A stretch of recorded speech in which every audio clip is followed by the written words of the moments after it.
controversial choice. Why pro-life groups want senators to block the president's pick for Health Secretary.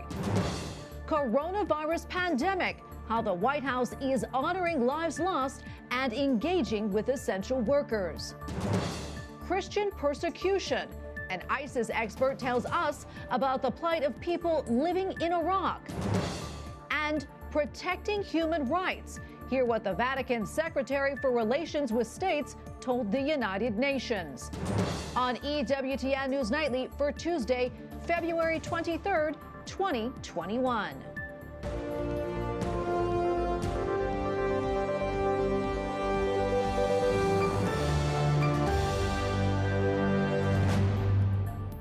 Thank you so much for being with us tonight. I'm Tracy Sable. President Joe Biden's choice for the nation's top health official went before a Senate committee today to begin his confirmation process. Xavier Becerra will face an uphill battle as Republicans attempt to torpedo his nomination. Capitol Hill correspondent Eric Rosales reports. Eric? Well, Tracy, Republicans came right out of the gate to question Becerra about a number of things, from human life issues, right to life issues, to the values of religious liberties. And it wasn't just Republicans. Even Senator Joe Manchin, a Democrat from West Virginia, says he still hasn't decided on whether or not he's going to support Becerra. Even before California's current Attorney General, Xavier Becerra, even said a word in his effort to become the Secretary of Health and Human Services, Republican Senator Richard Burr outlined conservatives' concerns. Not only have you supported the major expansion of the Affordable Care Act, you've also been an advocate for more government interference between Americans and their doctors. And Senator Burr wasn't alone. You voted against a ban on partial birth abortion. Why? Xavier Becerra fired back. I understand that people have different deeply held beliefs on this issue, and I respect that. We may not always agree on where to go, but I think we can find some common ground on these issues. Earlier this week, more than 100 conservatives sent a memo to Republican members of Congress calling Becerra an extremist who will carry the liberal agenda if confirmed. The memo read, quote, "No federal agency has more influence over policies relating to the sanctity of life, human dignity, and religious liberty than HHS. And Becerra has a troubling record on all these fronts." Will you commit to not using taxpayer money to fund abortions and abortion providers? While we probably will not agree on all the issues, I can say to you that we will definitely follow the law when it comes to the use of federal resources. Senator Tom Cotton turned to social media against the nomination and the lawsuit he brought against the Little Sisters of the Poor. So extreme, Becerra even sued nuns for practicing their faith. The pro-life organization Susan B. Anthony list says Becerra is the wrong person for the job. He is an enemy of every pro-life policy, not just that has been passed in the past 4 years, but his record spans decades. He voted in Congress against banning partial birth abortion, which is a gruesome process. Other groups like March for Life say if confirmed, Becerra will divide America. And tomorrow, Xavier Becerra will continue his confirmation process with yet another hearing in the Senate Finance Committee. Now, if it does get to the full Senate, it will likely be a fight for Republicans, and it could go down to Vice President Kamala Harris making the deciding vote if there is a tie. From the Capitol, Eric Rosales, EWTN News Nightly. Well, joining us now is Ryan Anderson, president of the Ethics and Public Policy Center. He is also the author of When Harry Became Sally, Responding to the Transgender Moment. Ryan, welcome back. Great to have you on. Also, congratulations on your new position. We have a lot to get to, including the news of your book that we just mentioned, now banned on Amazon. But first, I want to get your take on Xavier Becerra and the hearings that took place today. Sure. I mean, I think he's the wrong person for the job. He has no medical background, and we're in the middle of a pandemic. Not every secretary of HHS needs to be a medical doctor or needs to be an expert in epidemiology. But when you're in the middle of a pandemic, you might want to see some medical credentials besides going after David Daleiden, going after the people who exposed Planned Parenthood, going after the Little Sisters of the Poor. It seems that his biggest qualification here is that he likes to go after pro-lifers and he likes to attack conscience protections for pro-life doctors. Ryan, what do you think is the most concerning aspect of his appointment? Oh, wow. How much time do we have? Are we here all night? Or just a joke. I mean, I think the reality here is that while the previous administration, President Trump was in office, they had to penalize the state of California $200 million in Medicaid funds because Xavier Becerra was forcing Catholic nuns to cover abortion. Right? I mean, that's how radical this is, that the state lost. They were penalized by the Trump administration, $200 million in Medicaid funding because they wouldn't give up their abortion extremism. And the attorney general who was behind this was Becerra. Now, do you think he'll be confirmed? And if so, what implications do you think that will have? It's too soon to tell, actually, because, it's a 50-50 divided Senate, which means if one Democrat was to oppose him and all of the Republicans were to oppose him, that would tank the nomination. We've already seen that Senator Joe Manchin, a Democrat from West Virginia, has announced that he won't be supporting one of the other Biden nominees, the nominee for OMB. So if he was to cross the aisle on this nominee, I think that would be the end of it. And so a lot's going to depend. Manchin says he's pro-life. Becerra would be very, very harmful for the pro-life cause. Well, before we wrap up, I want to go back to, as we mentioned this earlier, your book is no longer available on Amazon. Tell us more about that and what you plan to do, if anything, to get the retail giant to reverse that decision. I know you have a lot of support, Ryan. Yeah, thank you. I mean, so we don't know why they removed it. Sometime Sunday afternoon, it came to my attention that the book was no longer listed at Amazon. And it's not that they were out of stock. I mean, they took down the page for the hardback, for the paperback, for the Kindle edition, for the Audible edition, and for used books. They just disappeared, the book. No contact or explanation for why. And, I reached out, the publisher reached out, and we still can't get an explanation. And it's 2 days later.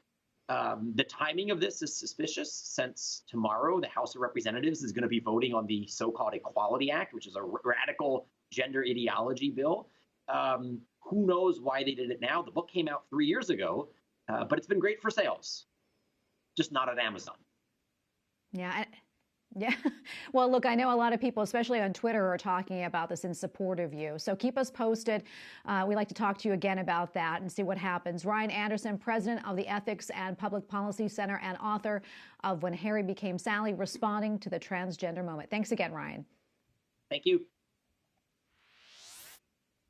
Well, the head of EWTN is concerned about the erosion of religious liberty. Chairman of the board and CEO Michael Warsaw believes too many states are trying to block Catholics from receiving the sacraments.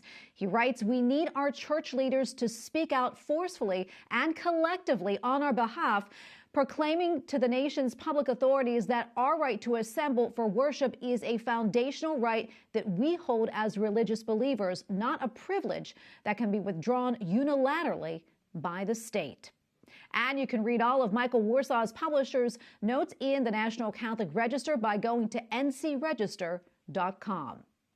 President Joe Biden meets with Black essential workers who have played key roles in helping the nation battle the coronavirus pandemic, and he is remembering the 500,000 American lives lost as the White House works with COVID-19 vaccine makers trying to ramp up production. White House correspondent Owen Jensen reports. Owen. Tracy, good evening to you. First, we're learning tonight that President Joe Biden will visit Houston, Texas this coming Friday to get an up-close look at the relief efforts taking place there after that terrible storm. Now, today, President Biden spoke with Black essential workers about vaccinations and the American Rescue Plan. We have Melanie Owens, a pharmacist in Chicago. President Joe Biden thanks Black essential workers for their contributions during the coronavirus pandemic. You all are, you're basically holding the country together. I'm not being facetious. I'm being deadly earnest. The president knows well the dangers people of color have faced. Many of our employees, they put themselves on the front lines. I really appreciate you and your colleagues across the country who are continuing to push and say, no, if you can get a vaccine, get it. If you can get it as quickly as you can. Meanwhile, the major COVID-19 vaccine producers are trying to meet more demand. The White House press secretary today told reporters, our COVID coordinator, Jeff Zients, announced the 5th consecutive week of supply increases. States will now receive 14.5 million doses this week, up from 8.6 million doses per week when the president took office. In addition to ramping up production, is ramping up confidence. An Associated Press NORC poll reveals about 1 in 3 Americans say they definitely or probably will not roll up their sleeve for a shot. And if you are fully vaccinated and cross paths with another fully vaccinated person, common sense tells you that, in fact, you don't have to be as stringent in your public health measures. But what we want to get firm recommendations from the CDC, which I believe will be coming soon.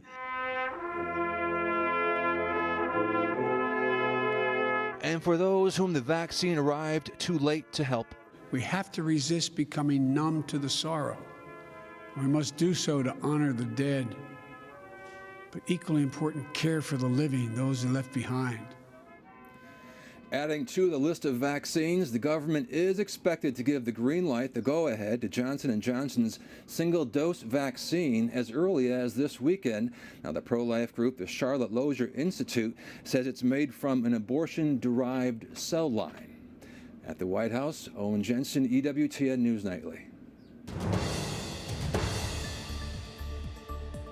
The Vatican Secretary for Relations with States says the pandemic is challenging the protection of human rights. As a global community, we need to rediscover the foundation of human rights in order to implement them in an authentic fashion.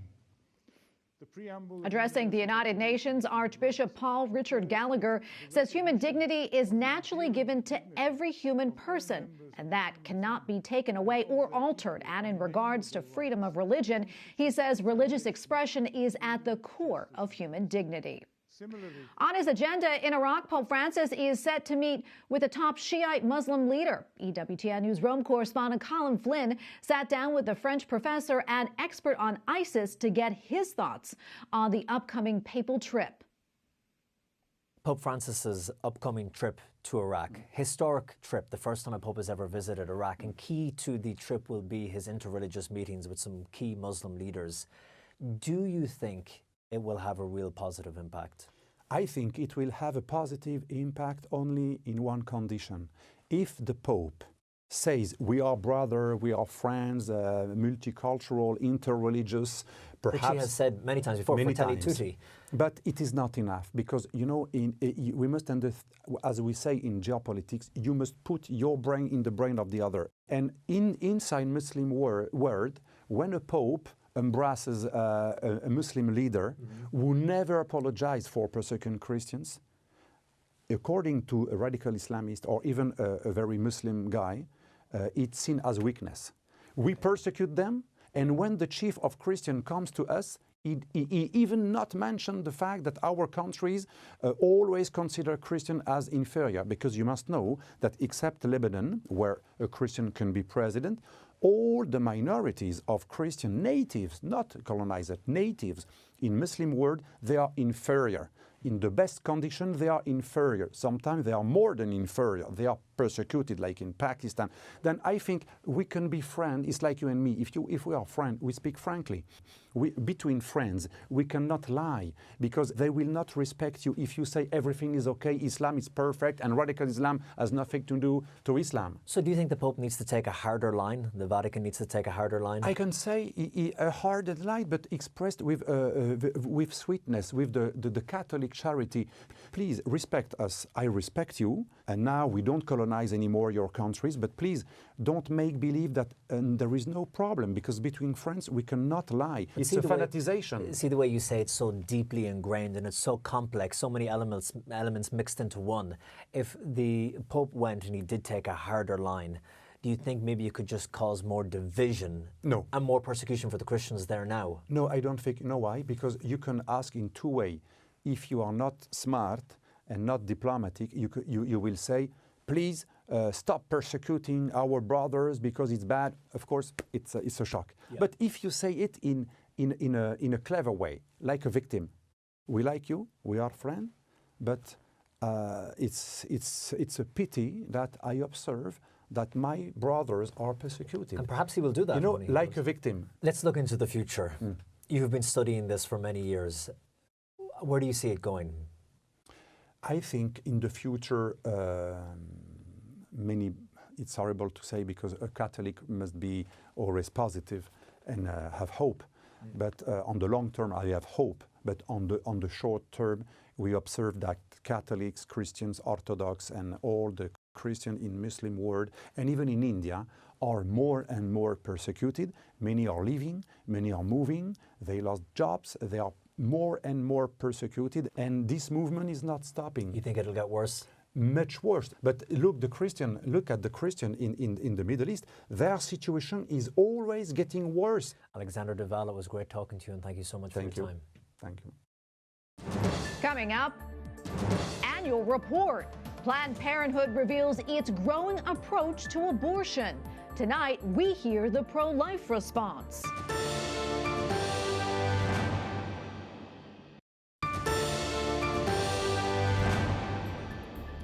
Planned Parenthood has released its annual report for the 2019-2020 fiscal year. It provides a look at how the nation's largest abortion provider is doing amid the coronavirus pandemic. Last year, Planned Parenthood performed more than 354,000 abortions. That is a 2.7% increase from the previous year. It also received $618 million in government funding, a slight increase from the previous fiscal year.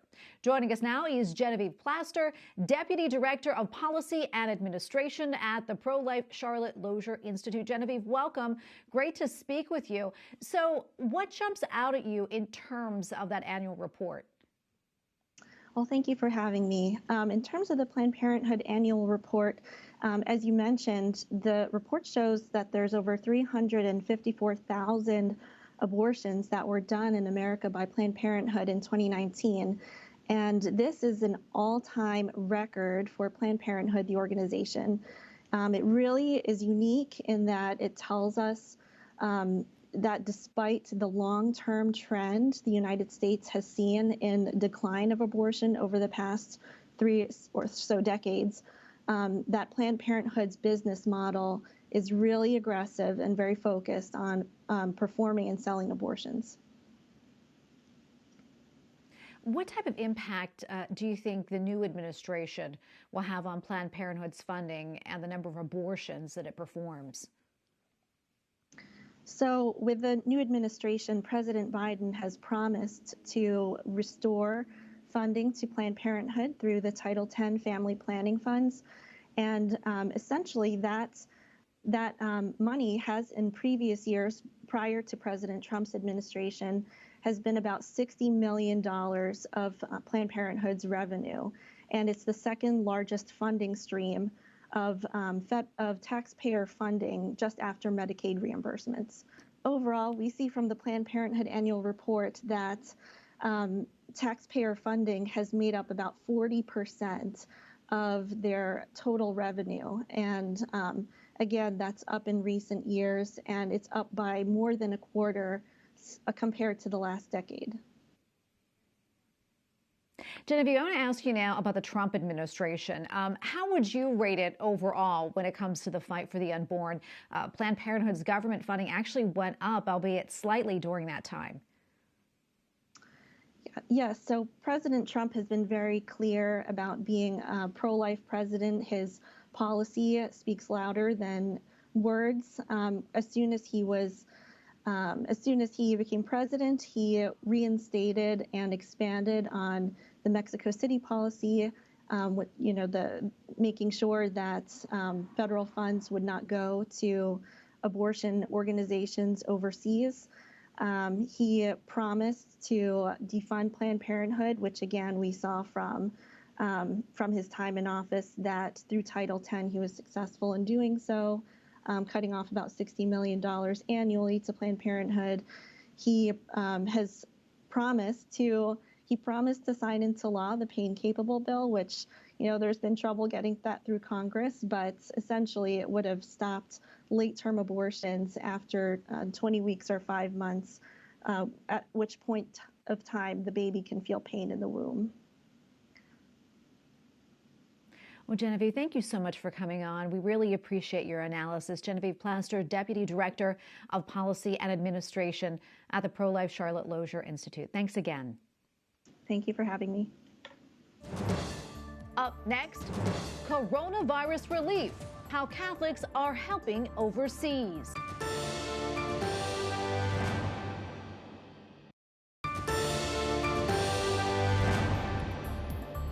A Catholic health center in South Sudan has temporarily shut down after 3 doctors at the facility tested positive for COVID-19. It is expected to be closed for around 2 weeks.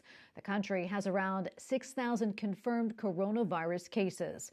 Joining us now is Brendan Gata, Stewardship Director for Sudan Relief Fund. Brendan, welcome, and thank you so much for your time today.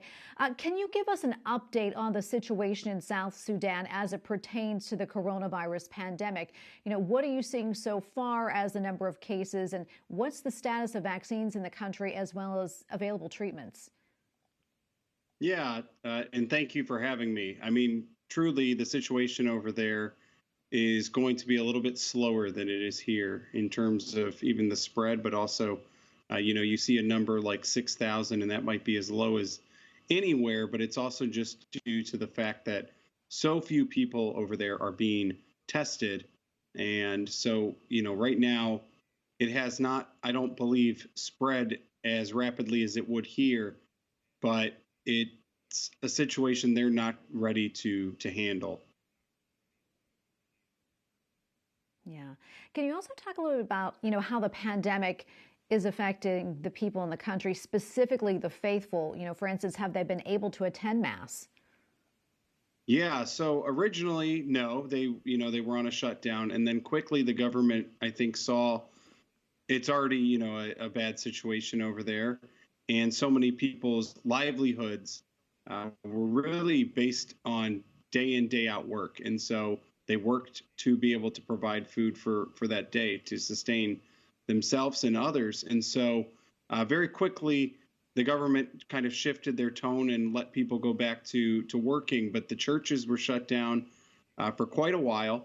And just recently, in the last few months, they were finally opened again under certain conditions. But right now, the government over there is threatening to shut down the churches once again, which, of course, one of our partners, Bishop Eduardo Kusala, he has been fighting to really help the government see just how important having religious ceremonies and masses and whatnot is vital to the health and the well-being of these people. Yeah, it certainly is. Can you give us an update now on the peace process in South Sudan? I know Pope Francis has been following that very closely. Yeah, so Pope Francis met with the president and the vice president back in 2018 in April, and ever since then, the violence has truly subsided, at least in general. So there, of course, have been random outbreaks since then, but the civil war really kind of stopped in 2018. In the last 2 years, it's been a whole lot more peaceful. But the reality is that the government is dragging their feet, and for President Kair, it makes sense to a certain extent to slow this process so that he can remain in power. So there's really kind of a power struggle between him and these other factions. And most recently, they kind of decided to have vice presidents for each and every territory, but the division between who was in power even in those positions has been hotly contested. So it's definitely far from a perfect situation. And the hope is that by 2022, they will be having a general election. But I think most people who are close to the situation are very weary of that actually happening. Yeah, it sounds like such a difficult situation over there overall. If viewers would like to help, how can they do that? Where can they go for more information? Yeah, I think so. Our organization, Sudan Relief Fund, is really on the ground working with a lot of religious organizations, working with Bishop Eduardo and trying to make an impact in that way. And so if anyone is interested in supporting through our work, it's they can check our website, which is SDNRLF.com. That's SDNRLF.com, Sudan Relief Fund. And Brendan, thanks so much for coming on. Thanks for what you do. We appreciate it. Brendan Gata, Stewardship Director for Sudan Relief Fund. Thank you. And we thank you for watching tonight. For the entire EWTN News Nightly team, I'm Tracy Sable. Good night and God bless.